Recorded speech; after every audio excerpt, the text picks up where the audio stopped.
Thanks so much, Paul. Good morning, everyone. Happy Easter.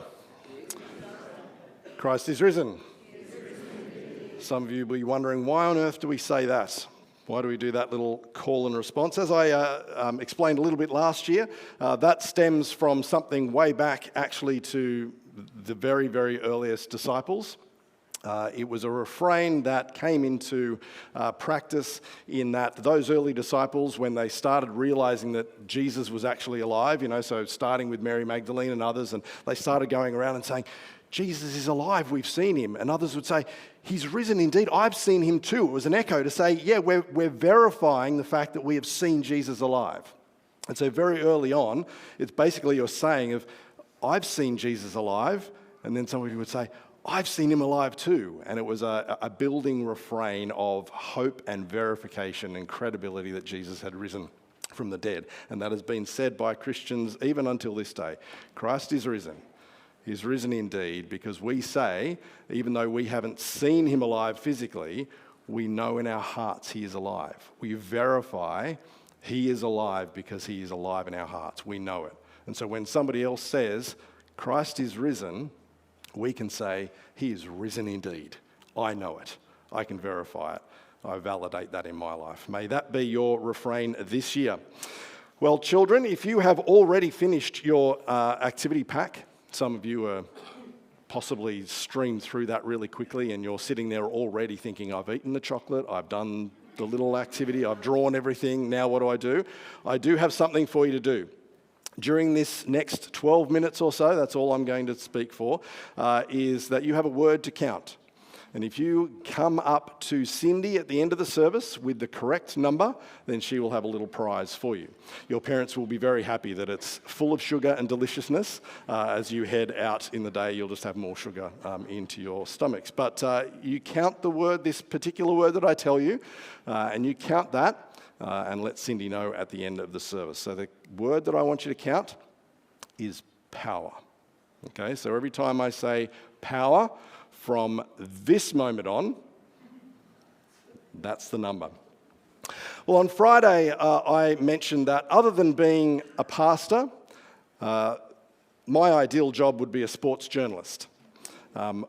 Traveling around the world, getting paid to watch elite sport and then write my opinion on it is my idea of heaven. That's potentially what God has ahead for me in heaven, that I would just be doing that all the time. But I think I would be very good at that. But the other job I would actually kind of love, but I don't think is very wise, is that I would love to be a storm chaser or one of those types of people, right?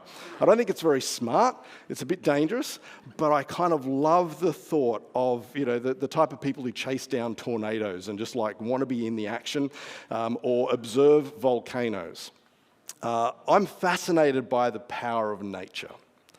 From a very young kid through to now, I find myself glued to television when events happen, or even go on YouTube and search up different footage, if it's available, of certain, kind of what we call, I guess, natural disasters. I would just love to witness one of these types of events up close and kind of just have a sense of the power.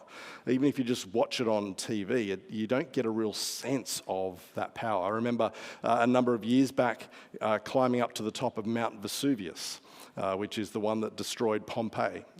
And you just see the crater, the size of the hole in this mountain, and think, what kind of force does it take to blow that big a hole in a mountain? Phenomenal. And obviously I wouldn't want to be standing literally at the top of that crater to feel the force, because I wouldn't last very long. But just to feel that force would be incredible.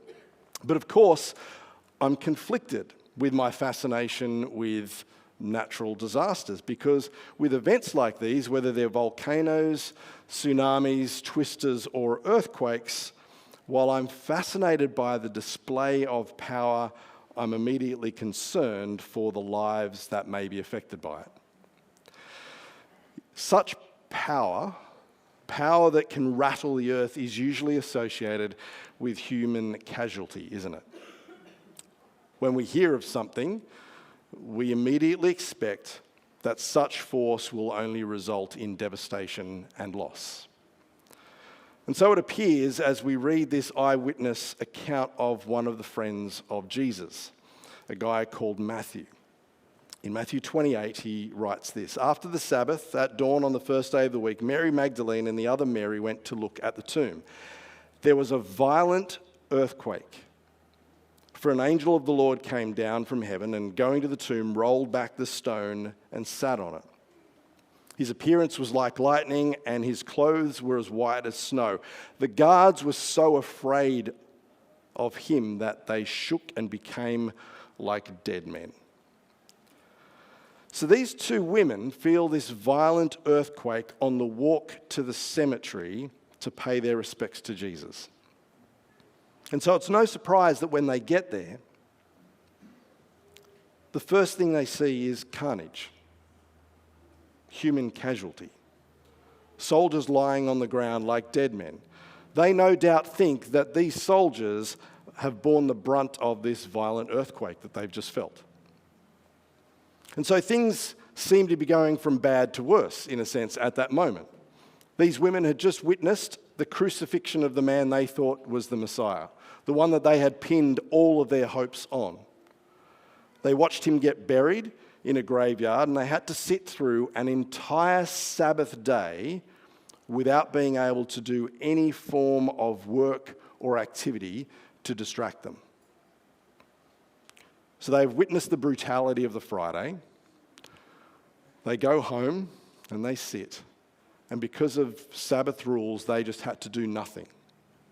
Some of us like to distract ourselves with busyness, don't we? If we're grief-stricken or if we're feeling loss or pain or whatever, busy ourselves to distract. But these women and everyone just had to sit for an entire day, reflecting on and remembering the events of the day before. And then they come to the tomb on that third morning to pay their respects. And of all things that happens, another earthquake. Remember, the last earthquake these women felt was only 2 days earlier, when Jesus breathed his last on the cross. So this feeling of the earth shaking beneath their feet would have taken them back immediately to the trauma of that moment. They're thinking, what now? So not only are they grieving, they are confused, they are filled with doubt as a result of losing the person they had pinned all their hopes on, and they are understandably fearful of how they are going to be treated once they get to the tomb. And now arriving at death's very playground, a cemetery no less, with the stench of death pervading the whole place, they encounter this scene with up to 40 or 50 soldiers lying what appears to be dead on the ground. This is about as dark and despondent a place could possibly feel. That morning, while we celebrate in victory and go, oh, it's a bright morning, for them that morning it was the darkest, most despondent, hopeless feeling a human could have. And yet it is here, in the very epicenter of darkness and death, that hope bursts forth. As the women progress further towards the tomb, they see an angel sitting on the tombstone, and he says, "Do not be afraid, for I know you are looking for Jesus who was crucified. He is not here. He is risen just as he said. Come and see the place where he lay. Then go quickly and tell his disciples, he has risen from the dead and he's going ahead of you into Galilee. There you'll see him." What these women discover is that this earthquake was not the precursor to death that they would have assumed, but rather a sign of life. Finally, an earthquake that results in good news rather than bad. The angel tells the women that they have no reason to be afraid because death itself has been crushed. Life, the force of resurrection life, has destroyed death. Imagine how much power it took to crush death. No wonder there was a violent earthquake. It's the one force, the one power that as humans, despite how smart we are, how intelligent we are, we have never worked out how to conquer and overcome death. Its force is too much for us. So how much force would it take to destroy death? And it's here in the place where these women would have been the most afraid in their lives that this angel tells them they have no need to be afraid. Jesus has conquered. He has crushed death. But this story is not just about one person conquering their own death, even though that's a really amazing and cool thing that should be told over and over again.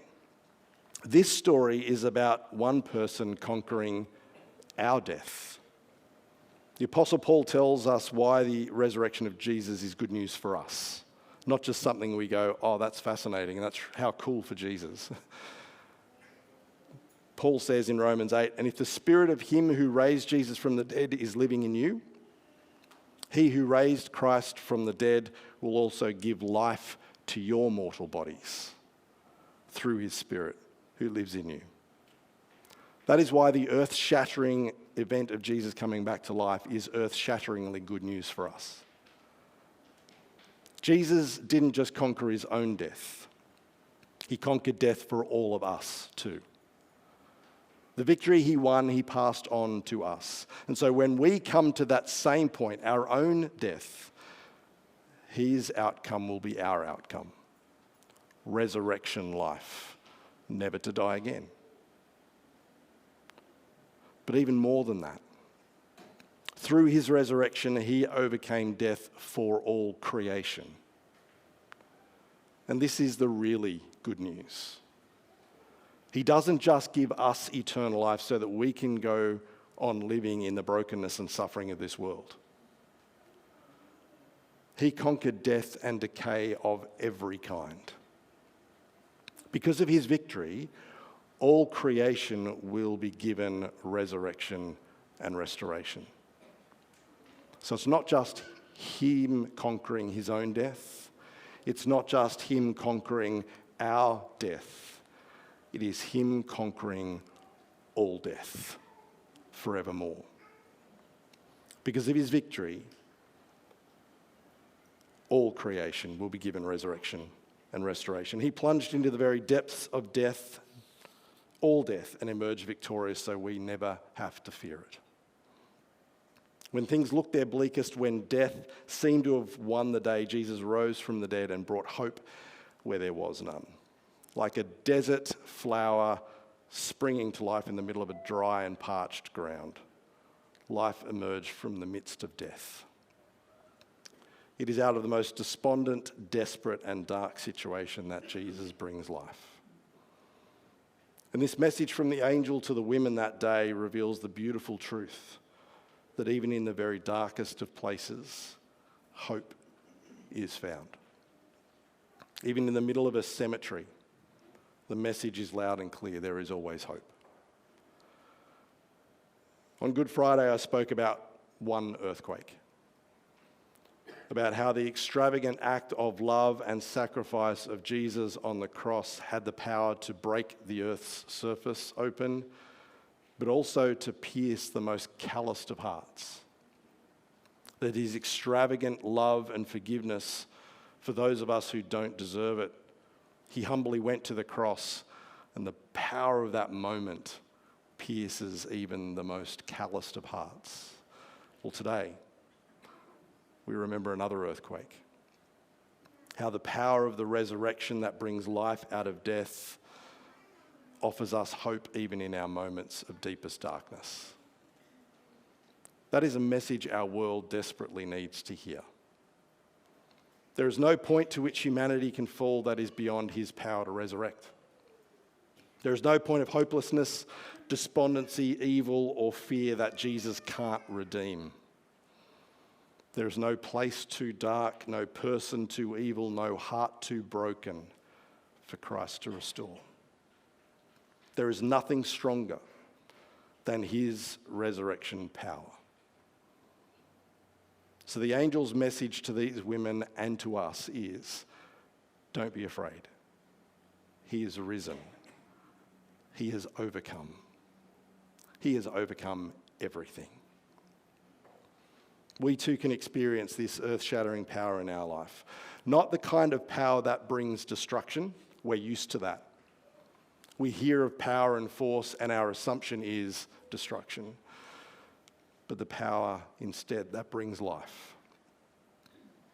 And that is earth-shatteringly good news, not only for us, but for the whole world. So I want to thank you for being with us here today to celebrate that greatest day in history. I pray you have a blessed Easter, filled with the joy that comes from realizing that Jesus has overcome death and that in him you have life forevermore. That is worth celebrating. Come on up, team, and lead us now to the end of the service with a final song. Thanks.